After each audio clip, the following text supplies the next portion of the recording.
Good afternoon and welcome to the session number 34 from the chapter of laws of motion. The topic is the pseudo force.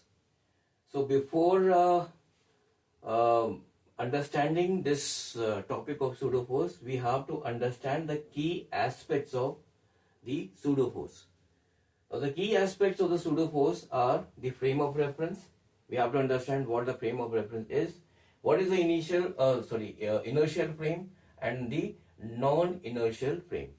So once we understand these key aspects, then we will be able to understand the definition of the pseudo force and how it is calculated.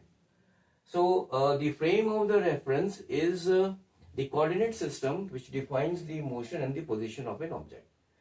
Inertial frame is the frame which is not accelerating, or we can say that it is a frame which is either stationary or moving with a constant velocity.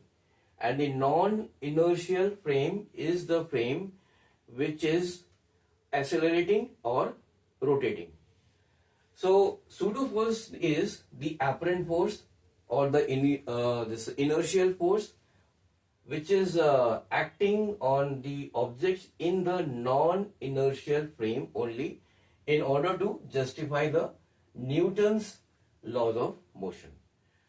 The formula for the pseudo force is given by Fp is equal to minus m into A frame, where A frame is the acceleration of the non-inertial frame with respect to a inertial frame. The pseudo force always acts in the opposite direction of the frame's acceleration, and here the minus sign indicates that the pseudo force is acting in the opposite direction of the frame's acceleration. And the most common example of the pseudo force is that a passenger who is sitting in a car is pushed backward when the car accelerates in the forward direction. So the passenger is pushed backward because of this pseudo force. So in the session number 35, we will discuss one numerical problem which will be based on this topic of pseudo force, and that session will help you to understand how this concept of pseudo force is applied. So thank you very much for joining this session. Have a nice day. Bye.